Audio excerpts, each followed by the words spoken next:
নমস্কার বন্ধুরা, আমার চেনা অচেনা গল্প চ্যানেল এ আপনাদের স্বাগত। আজ আমি চলে এসেছি নতুন একটি গল্প নিয়ে। গল্পটির নাম বেজি, সাপ ও ইঁদুরের দল। এক বাড়িতে অনেক ইঁদুর আস্তানা নিয়েছিল। ইঁদুরের লোভে সেই বাড়িতে একদিন এসে জুটল এক সাপ আর এক বেজি। বেজি সাপে জাতশত্রুতা। প্রথম 2-4 দিন ইঁদুর নিয়ে ব্যস্ত থেকে নিজেদের শত্রুতার কথা তারা ভুলেছিল। কিন্তু একদিন বেজি ইঁদুরদের ছেড়ে সাপকেই আক্রমণ করে বসল। সাপ বেজির লড়াই কেউ কারো চাইতে কম যায় না। অনেকক্ষণ ধরে চলল সেই যুদ্ধ। ক্ষতবিক্ষত হয়েও তাদের দমবার নাম নেই। এদিকে দুই শত্রুকে নিজেদের মধ্যে লড়াই করতে দেখে ইঁদুরের দল গর্ত থেকে বেরিয়ে আনন্দে নাচানাচি জুড়ে দিল।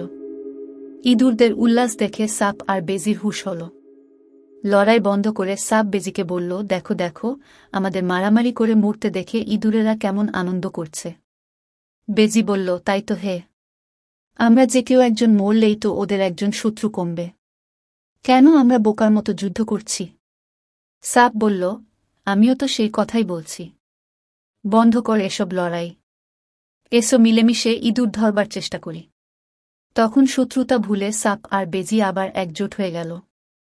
তারা দুজন দুদিক থেকে ইঁদুরদের ওপর ঝাঁপিয়ে পড়ল। নীতিবাক্য, স্বার্থের প্রয়োজনে পরস্পর শত্রুর মধ্যেও মিত্রতা হয়ে থাকে।